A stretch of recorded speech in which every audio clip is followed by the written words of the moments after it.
ఓం మహాగణాధిపతయే నమః. ఓం గురుభ్యో నమః. ఓం శ్రీమాత్రే నమః. పరమేశ్వర స్వరూపమైనటువంటి జ్యోతిష, వాస్తు మరియు ఇతర అనేకమైనటువంటి శాస్త్రములను మనకు అందించినటువంటి మహర్షులకి నమస్కారం. హయగ్రీవ హయగ్రీవ హయగ్రీవేతి యోపదేత్తస్య నిస్సరతే వాణి జహ్నుకన్యా ప్రవాహవత్.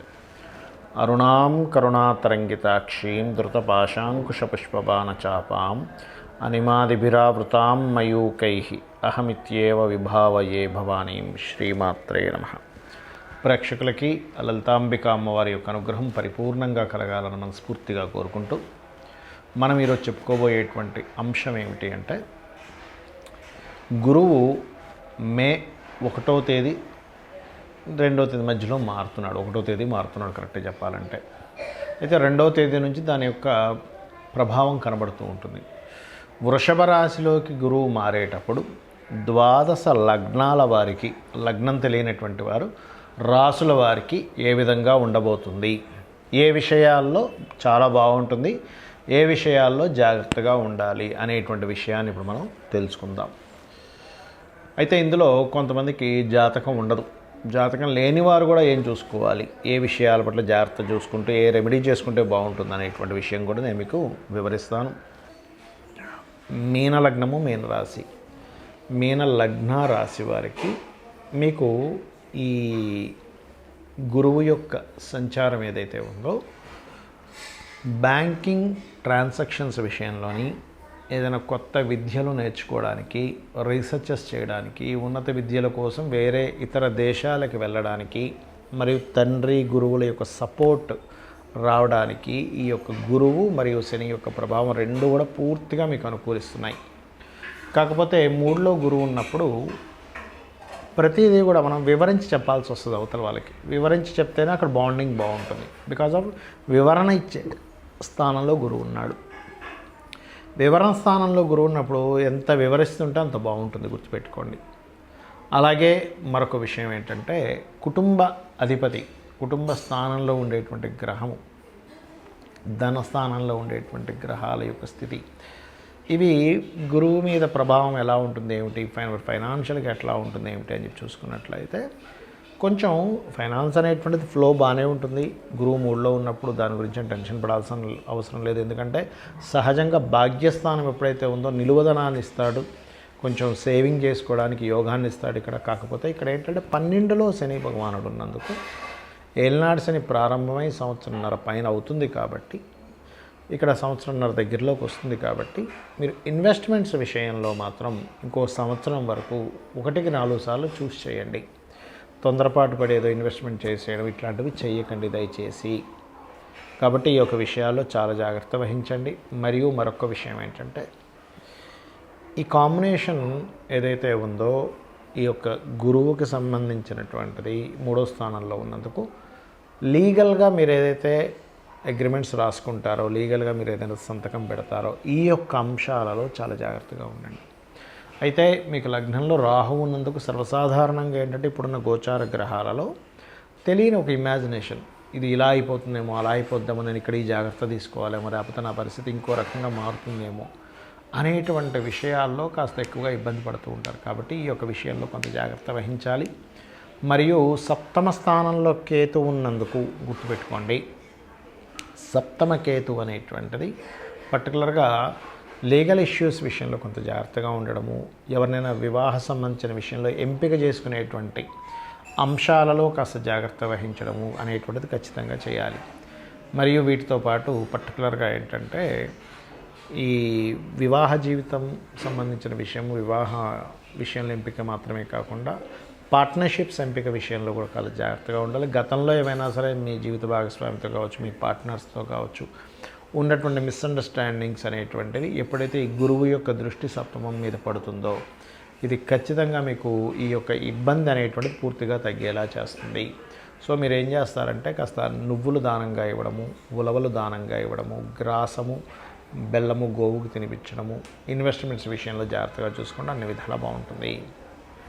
చాలామందికి వాళ్ళ యొక్క డేట్ ఆఫ్ బర్త్ తెలియదు, నక్షత్రం తెలియదు, రాశి ఏమీ తెలియదు. రాయలేదండి మా వాళ్ళు, రాసినా ఇక్కడ మిస్ అయింది అంటూ ఉంటారు.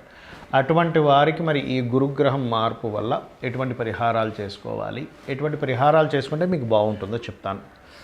ఎప్పుడైనా గుర్తుపెట్టుకోండి, గురువు మారిన ప్రతిసారి మనకు పుష్కరాలు వస్తాయి. అలా ఎవరికైనా గురుగ్రహ సంబంధించింది బాగుండాలి అంటే, గురువు మారాడు నాకు ఎలా ఉంటుందో, ఎట్లాంటివి అవుతాయో అంటే ఒకటే చెప్తాను. ఈ సంవత్సరం అని కాదు, ఏ సంవత్సరమైనా గురువు మారినప్పుడు మీరు చేయవలసింది ఏమిటి అంటే, 1వ తేదీ మారుతున్నాడు, మే 1వ తేదీ మారుతున్నందుకు మే 1వ తేదీ మీకు గురువులు ఉంటారు కదా, దగ్గరలో ఉండేటువంటి గురువుల్ని సందర్శించుకోవడం కానీ, వాళ్ళని మనసులో స్మరించుకోవడం కానీ దూరంగా ఉంటాయి. లేనట్లయితే వారి దగ్గరికి వెళ్ళి వారికి ఏదైనా ఫలమో వస్త్రమో ఏదో ఒకటి ఇవ్వడం కానీ, లేదంటే నాకెవరు గురువు లేరు, నేను ఎవరి దగ్గర ఏమీ పెద్దగా ఇది చేయలేదు అంటే, చిన్నప్పుడు మనం స్కూల్లో చదువుకున్నటువంటి, కాలేజీలో చదువుకున్నటువంటి గురువు వాళ్ళని స్మరించుకున్నా సరిపోతుంది, ఇప్పుడు ఎక్కడున్నారో తెలియకపోయినా కూడా.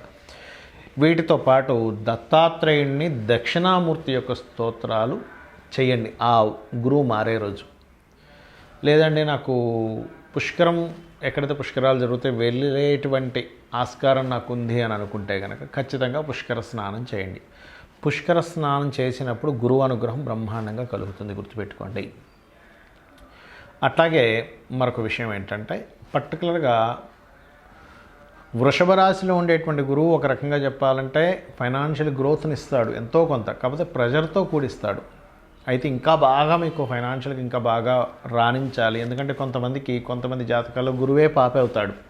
అలాంటప్పుడు గురువు మారడం ద్వారా ఇబ్బందులు వస్తుంటాయి. అందుకని ఉదయం నిద్రలేచిన వెంటనే ఒక్కసారి గురుస్మరణ లేదా జయ గురుదత్త, శ్రీ గురుదత్త అనుకుంటుంటే అనవసరమైన కోర్టు కేసెస్ కానీ ఇట్లాంటివి ఏవి ఇబ్బందులు లేకుండా ఉంటుంది. అదేవిధంగా ఇక్కడ మరొక విషయం ఏంటంటే, మనము ఎప్పుడు కూడా ఈ గోచారంలో ఉండేటువంటి గ్రహాలను మాత్రమే కాకుండా మీ పర్సనల్ చార్ట్ అంటే మీ జన్మజాతకంలో అసలు గ్రహాలు ఎలా ఉన్నాయో తెలుసుకోవాలి. అంటే మీ లగ్నాన్ని బట్టి మీ యొక్క గ్రోత్ ఏ దిశల్లో వెళ్తే బాగుంటుంది, మీ స్ట్రెంగ్త్ ఏంటి, మీ వీక్నెస్ ఏంటి అనేటువంటిది తెలుస్తుంది మీ లగ్నం బట్టి.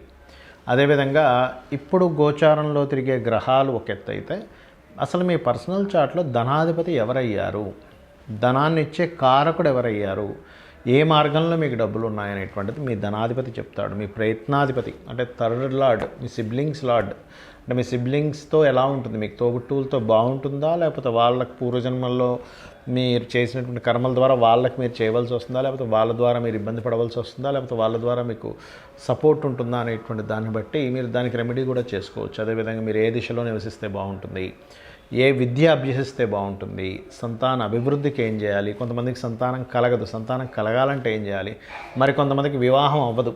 చాలామంది చేసే మెయిన్ మిస్టేక్ ఏంటంటే, వివాహ సమయం ఎప్పుడుందో తెలుసుకోకుండా సమయం లేని సమయంలో ట్రై చేస్తుంటారు, వివాహ సమయంలో ట్రై చేయరు. అంటే ఎలా అంటే చూడండి, మనకి పొద్దున్నే పాల ప్యాకెట్ పాలు అమ్మే వాళ్ళు ఉంటారు. సరిగ్గా ఉదయం 6 గంటల నుంచి 8, 9 లోపలైతేనే మీకు అక్కడ మిల్క్ దొరుకుతుంది. మీరు మధ్యాహ్నం పూట వెళ్ళి పాల కేంద్రానికి వెళ్ళి పాలను అడిగితే ఉండవు అక్కడ. ఎందుకు? ఆ టైంలో అమ్మరు. అలాగే మనం చేసే మేజర్ మిస్టేక్ ఏంటంటే, గోచారంలో మన జన్మజాతకంలో 3 నుంచి 5 సార్లు వివాహ సమయం అనేటువంటిది యాక్టివ్ అవుతూ ఉంటుంది. ఆ 3 నుంచి 5 సార్లు ఏ సంవత్సరాలు అయిందో తెలుసుకొని పర్ఫెక్ట్గా ఆ టైంలో కనుక వివాహం చేసుకుంటే చాలా బాగుంటుంది. చాలామందికి అది తెలియక ఇన్యాక్టివ్ అయ్యే సమయంలో, అంటే అస్సలు అనుకూలత లేని సమయంలో వెళ్ళి ట్రై చేస్తూ ఉంటారు వివాహానికి. ఆ సమయంలో తిరుగుతారు, ఆ సమయంలో ఫొటోస్ పంపిస్తారు, అవతల వాళ్ళకి మధ్యవర్తికి చెప్తారు, అక్కడ అవ్వదు. సో ఇది పర్టికులర్గా మీరు తెలుసుకోవాలి, ఇది గుర్తుపెట్టుకోండి. అలాగే చాలామందికి ఉద్యోగం బాగాలేదండి, ఉద్యోగంలో నేను గ్రో అవ్వలేకపోతున్నాను. పర్టికులర్గా మీకు ఎందులో బాగుందో అందులోకి వెళ్ళాలి. అదేవిధంగా ఒక్కొక్కసారి ఉద్యోగం కాకుండా వ్యాపారం బాగుంటుంది, ఇంకొంతమందికి ఉద్యోగమే ఇక్కడ కాకుండా విదేశాల్లో బాగుంటుంది, లేదా మరి కొంతమందికి ఇన్వెస్ట్మెంట్స్ చేయడం ద్వారా డబ్బులు వస్తూ ఉంటాయి. అసలు ఏముంది మీ జాతకంలో అనేటువంటి తెలుసుకోవాలి ఎప్పుడు కూడా. అయితే మీకు ఇక్కడ సందేహం కలగొచ్చామండి, మేము మరి ఈ జన్మజాతకమే మొత్తం అంటున్నారు, మరి ఈ గోచార గ్రహాలు, ఈ గురువు మారుతున్నాడు, శని మారుతున్నాడు, ఫలానా గ్రహం మారుతుంది, ఈ గ్రహాలన్నీ కలిసి ఉన్నాయి, ఈ ఉగాది ఫలితాలు ఇవన్నీ ఎందుకు చెప్పుకుంటున్నాం అని మీకు సందేహం కలుగుతూ ఉంటుంది. ఇక్కడ ఒకటే గుర్తుపెట్టుకోండి, మనము తీసుకునేటువంటి నిర్ణయాలు, మన ఆలోచనలు, మన నిర్ణయాలు, మనం ఉండేటువంటి సిచ్యువేషన్స్, మన పర్సనల్ ఎంత ఉంటుందో, బయట ఉండేటువంటి గ్రహస్థితి అంటే బయట ఉండేటువంటి సిచ్యువేషన్స్, అంటే బయట ట్రాఫిక్ ఎలా ఉంది, మార్కెట్ ఎలా ఉంది, అనే దాన్ని బట్టి మన నిర్ణయాల్లో మ్యాచ్ అవుతుంటాయి అవి. అంటే మీరు సరిగ్గా మార్కెట్లో పలానా ప్రోడక్ట్ అమ్ముడుపోయే సమయం వచ్చినప్పుడు మీరు ప్రోడక్ట్ తీసారనుకోండి, బాగా అమ్ముడుపోతుంది. అలా కాకుండా స్కూల్స్ స్టార్ట్ అయిపోయాయి, ఓ 2-3 నెలలు అయింది అప్పటికే, అప్పుడు మీరు స్కూల్ బ్యాగ్స్, స్కూల్ బుక్స్ అమ్ముతారంటే ఎవరు కొనరు, ఎందుకు ఆల్రెడీ కొనేసారు అప్పటికి. సో మార్కెట్లో ఏది అవసరం దానికి ఏది అమ్మాలి. ఒక దగ్గరికి వెళ్తున్నప్పుడు పలానా సమయానికి చేరుకోవాలంటే ఆ సమయంలో ట్రాఫిక్ ఎంత ఉంటుంది, ఎంత బిజీగా ఉంటుంది రోడ్స్, కాబట్టి నేను అరగంటలో వెళ్ళాల్సింది గంటన్నర పడుతుంది అనేటువంటిది, మీకు ఎంత మంచి కారు ఉన్నా, ఎంత మంచి డ్రైవర్ ఉన్నా, లేకపోతే మీరు ఒక అద్భుతంగా మీరు వెళ్తున్నా కూడా, అక్కడ అద్భుతమైన డ్రైవింగ్ వచ్చినా కూడా అక్కడ మాత్రం సిచ్యువేషన్స్, రోడ్స్ అన్ని బ్లాక్ ఉన్నాయనుకోండి, మీరు ఎలా వెళ్ళలేరో ఈ గోచార గ్రహాల ఫలితం కూడా అంతే. అంటే బయట ఇప్పుడుండే సిచ్యువేషన్స్ని గోచార గ్రహాలు చెప్తుంటాయి, దీనికి నీకు సపోర్టివ్గా ఉంది, దీనికి నీకు అపోజివ్గా ఉంది.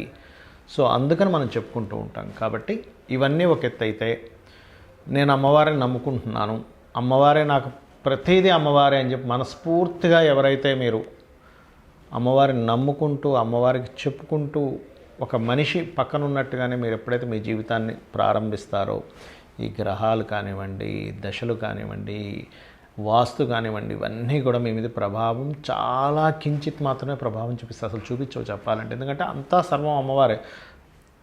రహస్యం తెలుసుకున్నారు మీరు, అంతా అమ్మవారే, నేను అందులో భాగం అని రహస్యం తెలిసిపోతే ఏ దోషం మీకు ఉండదు. దేని గురించి ఆశపడరు, దేని గురించి భయపడరు, దేని గురించి బాధపడరు, సకలం అమ్మవారు అనుకుంటారు.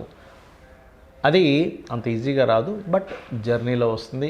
మీ అందరూ కూడా అమ్మవారి అనుగ్రహానికి పూర్తిగా పాత్రలు అవ్వాలని, అమ్మవారి అనుగ్రహం మీ మీద పరిపూర్ణంగా ఉండాలని కోరుకుంటూ శ్రీమాత్రే నమః.